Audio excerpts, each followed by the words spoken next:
Welcome back, Knuckleheads. I am Lupine Fiasco, and this is Daily FaB Gameplay. For anyone who's new to the channel, welcome to the jungle.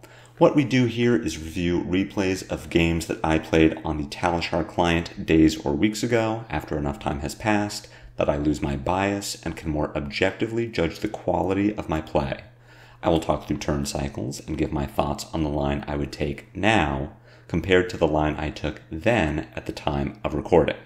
We either reinforce good play patterns or identify areas for improvement for the purpose of tightening and improving our gameplay in the future to take down paper events like the upcoming Skirmish and ProQuest season, and, most importantly, walk away with that shiny, shiny cardboard. If you'd like to check out the list I'm playing here or try it for yourself on Talishar, there is a FaB deck link in the video description below. While you're down there, if you haven't already done so, please consider a YouTube subscription. It is the best free way to support me and to make sure that you see daily FaB gameplay in your video feed 5 days a week. The best paid way to support me is through Patreon, and a Patreon link is also in the video description. A Patreon subscription will get you access to the DFG Discord and the shiny, shiny cardboard Talishar card back. At higher tiers, your name will appear in every DFG video, and you could receive bonus DFG content every week. Daily FaB gameplay will always be free 5 days a week, so those who can afford to patronize me, I truly appreciate it. I also now am on X, and if you would like to see memes, inane comments, and the occasional self-promotion, head on over to X and follow Lupine Fiasco.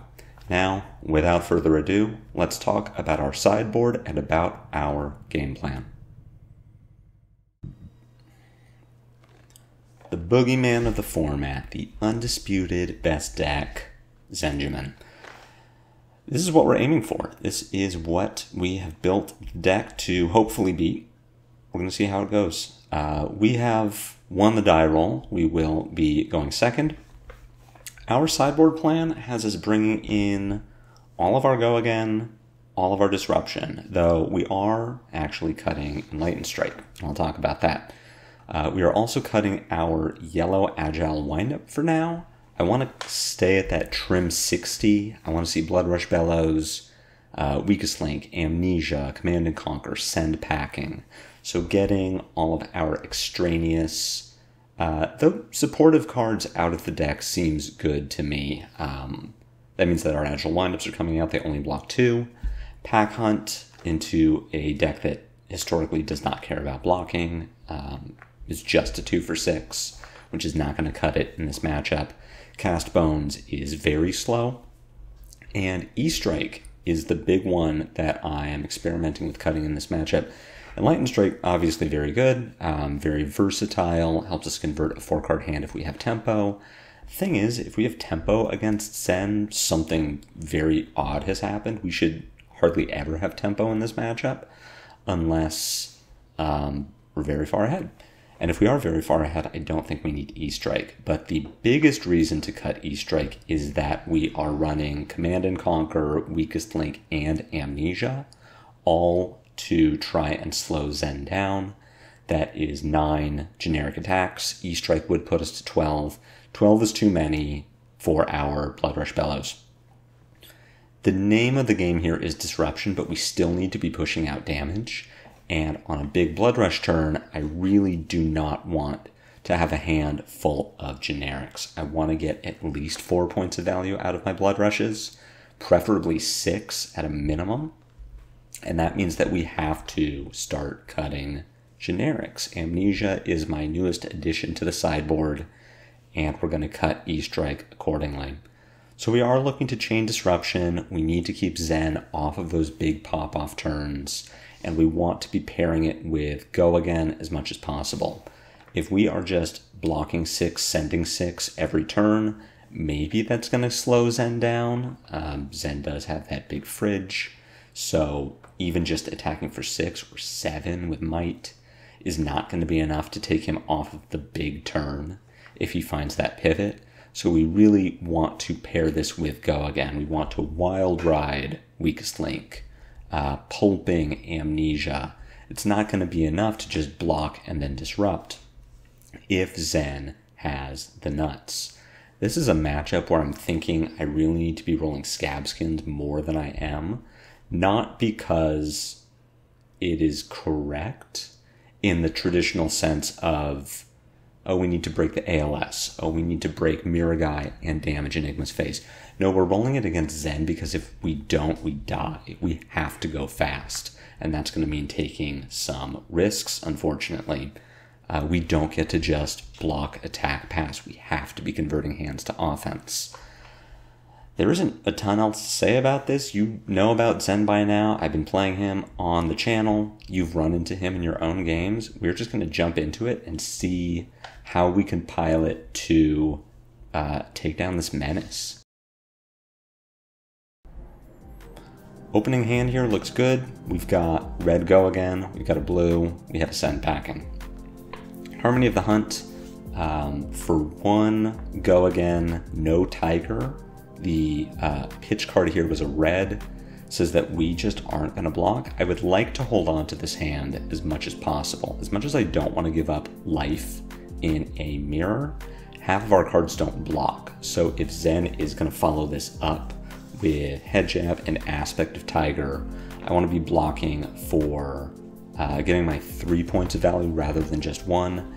And if Zen did want to keep going, if this was 100 wins followed by an Aspect of Tiger, then I would be glad that I didn't block the 1 and could block a 3. How do we want to block Aspect? It's a difficult question. We have our Send Packing, which is Disruption. That's exactly what we want to do in this matchup. Would tell us to block with Smash Instinct. But Smash Instinct is our only blue, and we have 2 2-cost go again reds in hand. I want to be able to send damage on our turn. If I am just pitching 2 reds to play a send packing and passing, that isn't going to be enough to slow Zen down significantly. Zen can take 6, lose the arsenal, and come at us with 4 cards.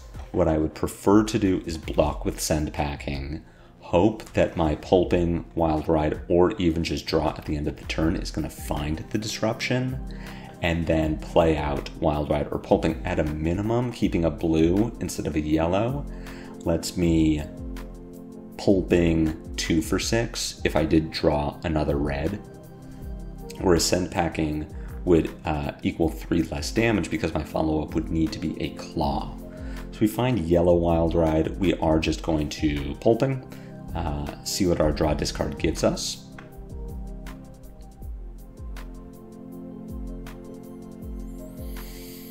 We turn a red into a yellow.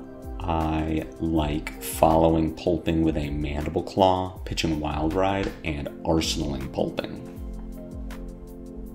We push a little less damage, but we keep a 5-card hand, and we keep go again, which is what we want to be pairing with our disruption. We already get a block out of Zen, which tells me that this is not going to be a super big turn from him. Zen can certainly do a lot with 4 cards, but even just blocking with 1 makes me feel okay. We've got an Art of War, but no Stride Break. So Zen floating 2 resources, keeping 2 cards in hand, and a card in arsenal. Zen has not played a blue yet, so there is no threat of Transcend currently. We've got an Untamed coming in for 5. Untamed does not have a hit trigger. The plus damage to Tiger is already active, so we are going to say no blocks on that. I would like to keep this hand as much as possible. We've got a Spinning Wheel Kick coming in for 3 with go again. Zen could Transcend off of this. I doubt he would.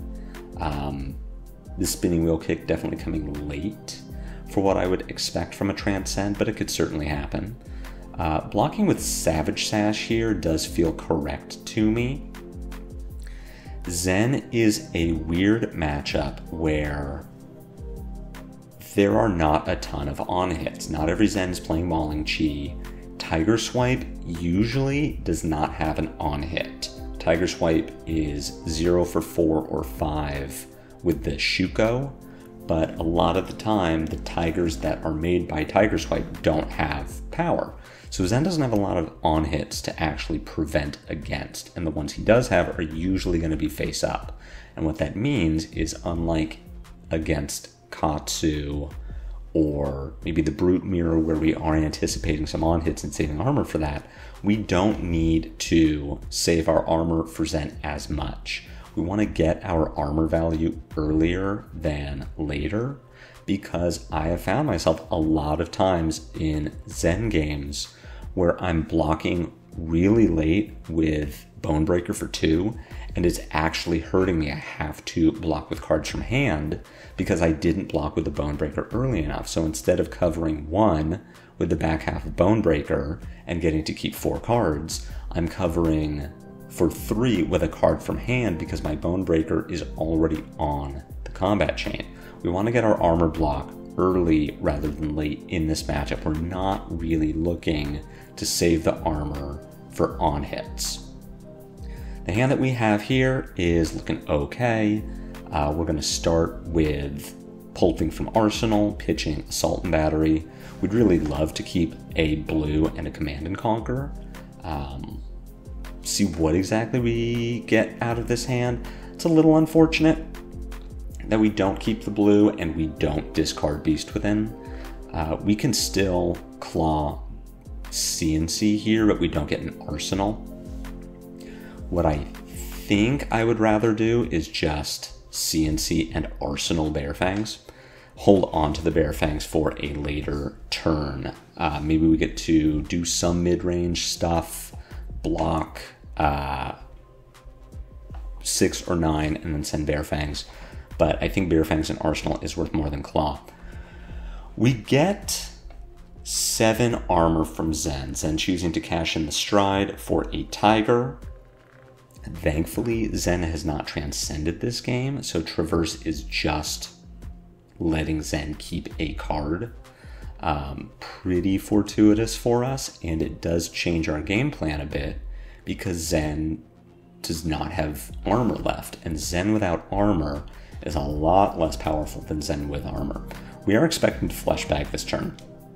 If Zen is going to cash in the armor, that tells us he's doing something big. We cash in our flesh bag basically no matter what.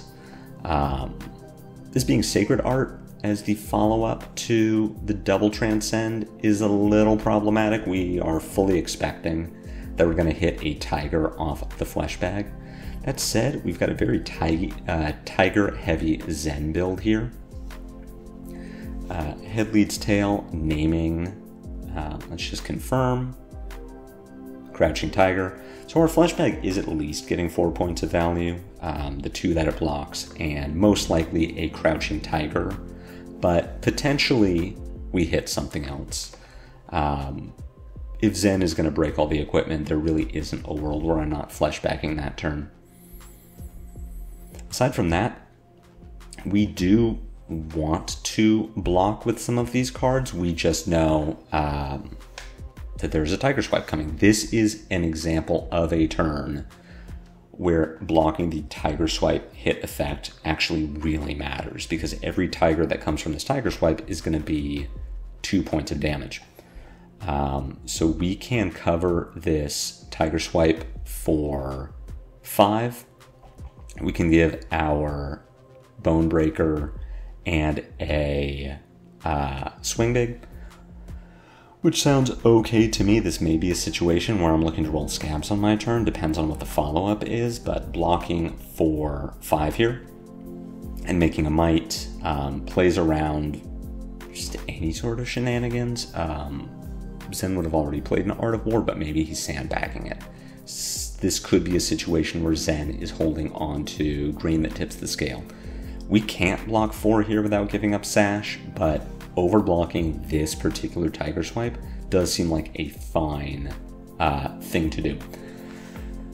In a situation here where Talishar is coming in, we could keep this hand and roll Scabs on our turn. We could also just block with Swing Big and take 1, and then crack back with Weakest Link for 8. Zen has no armor, so if Zen has non-blocks in hand, then we feel really good about being able to Weakest Link for 8, and we even catch Zen with an Intellect penalty. Very likely that he would arsenal a tiger. I am assuming that is what we banished. I can't imagine what Zen would have had. Maybe another tiger swipe, maybe this pouncing chi that he could not play. Maybe this chi unleashed. Anything is possible. But we do get 3 cards out of Zen, and if we're thinking that Zen had a Crouching Tiger and Arsenal, this was a pretty good weakest link, getting a lot of value there, and we still have our Bear Fangs. Zen with an extraneous chi, so getting really good value if Zen had been allowed to keep those 3 cards. Chi pays for Chase the Tail and potentially Chi Unleashed. This could be a really strong hand. Thinking about this block, similar situation where we could roll Scabs. We just don't have Go again. And we are in a position where we can kind of start to mid-range Zen out. Zen doesn't have armor. And Zen without armor is a lot worse than Zen with armor. Obviously, Zen cannot traverse or stride. But the big thing is Zen does not have Kasaya. So Zen can't cheat resources to double transcend Art of War off of a 4-card hand. Zen would double transcend, get 2 chi, put 1 chi into the hero ability, then need to pitch the 2nd chi to Art of War. Still very strong. Zen can still have very good 4-card hands without armor, but not nearly as strong. We can just play Small Rhinar, where we block 6, send 8, and whittle Zen down. We've got our Savage Sash, we're looking for a Blood Rush Bellow. We can wait until we find our big explosive turn. Zen playing the Harmony and whiffing, really great for us, draws into a Chi naturally, finds Tiger and Chi Unleashed. We've got Crouching Tiger from Arsenal coming in for 0. Let's see what the follow-up is. We've got a Pouncing Chi. So we know that this is 5. We have a Crouching Tiger coming from hand for 0, and then Chi Unleashed for 8. So potentially taking 13 here. We could cover 6 of that with our 2 blues, and then send Bear Fangs pitching Wild Ride. We're in a situation, though, where we could decide to be aggressive. If we take 13 here, we go to 12. On our turn, we're looking to play Wild Ride, pitch a blue, hoping to keep a blue so that we can claw Bear Fangs. Let's say we do that. Let's say we Wild Ride from hand. So that's 6, claw for 3 is 9, and then play our Bear Fangs from Arsenal is 17. And we even make a might, so let's call it 18. As opposed to blocking for 6, then attacking for 8 and making a might on the back end, we'll call it 14. So if we play defensively, if we block 6, send 8, we are losing a potential 4 points of value at the for the gain of 6 more life. But what if we don't draw a blue? What if we Wild Ride, pitch a blue, discard a blue, draw a red, and now we can still make our 18-point play, but we don't have an arsenal, and maybe Zen blocks, and now we are at 12, and Zen's 4-card hands are looking a lot scarier. Because we have an out, our out is Blood Rush Bellow plus Savage Sash, and Zen doesn't have the equipment to be explosive, and we know that Zen is not going to have an arsenal at the end of this turn. I am way more interested in playing a mid-range game and blocking 6, sending 8.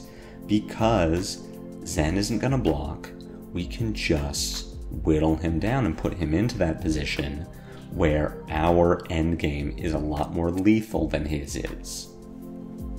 It's all very draw dependent.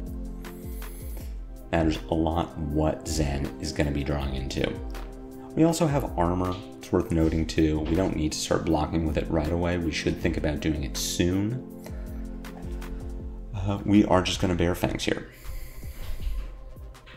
Bear Fangs for 8. If Zen does not block, he goes to 14. Suddenly that 18-point play is something we do keep because now it is presenting overkill damage. And here we're in a position where we can look at Blood Rush Bellow like, you know what, maybe this is something we want to do. Zen drawing into the natural chi is, I guess, good and bad. Bad for us that he gets to tutor whatever he needs. Good for us that he is kind of just tearing through the better parts of his deck. Got a Tiger Swipe for 4. This isn't something we need to block right away.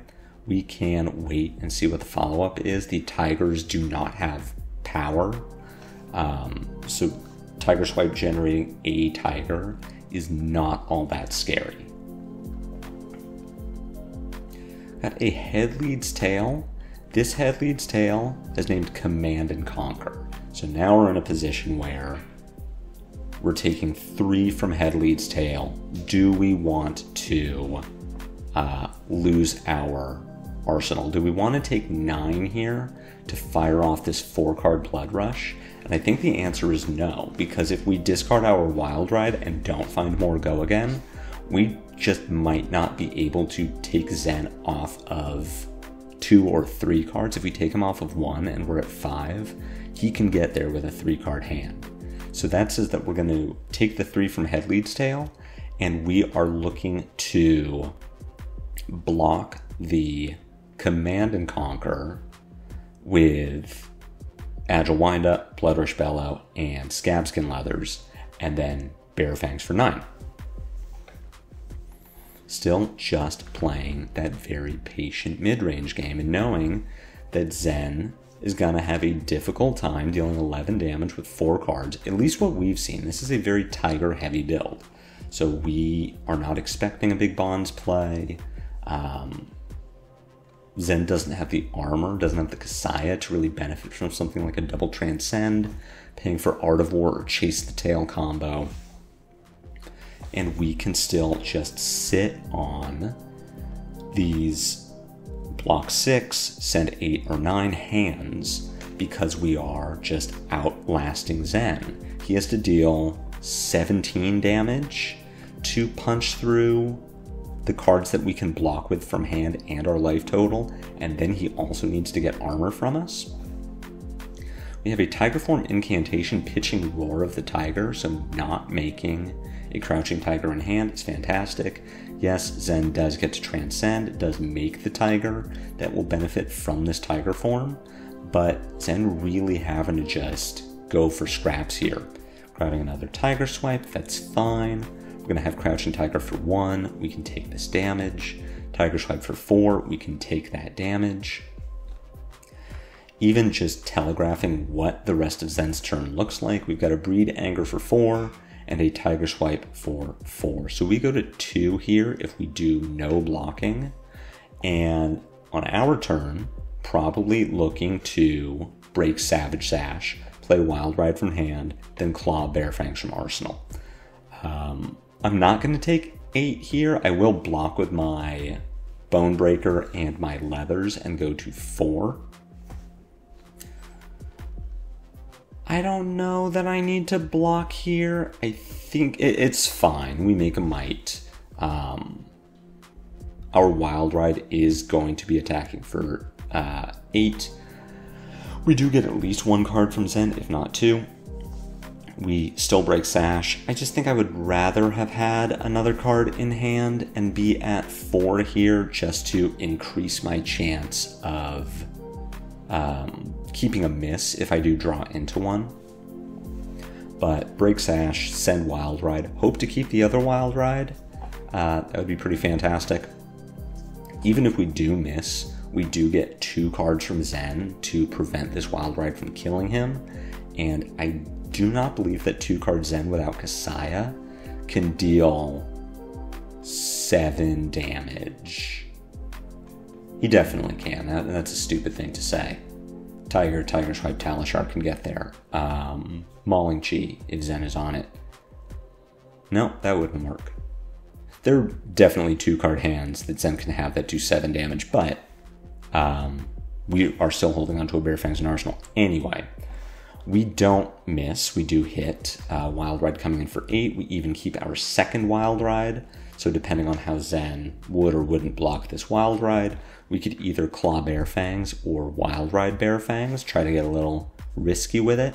But Zen is just going to give us the no blocks, showing us a hand with 2 non-blocks in it. Chi that could pay for Art of War, but only 1 card that is banishable to it. Zen would be really hard-pressed to survive this turn in the crackback. So we do manage to get there.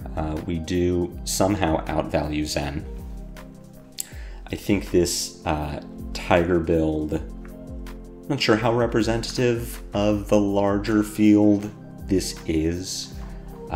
We didn't see an explosive turn from Zen. Zen was not able to transcend by the time he broke Traverse, and the turn that Traverse enabled by covering Command and Conquer damage was big. It was a very big turn. We took damage, but that was definitely in our favor. That said, we never had a big turn either. We never had that Blood Rush Sash turn. We did have a Blood Rush that we drew into. We needed to block with it. I think that was the right call. Kayo still able to pivot between mid-range and aggro when the game state asks for it, but we absolutely would have loved to see a little more go again in those middle draws to let us go wide, really outdamage Zen.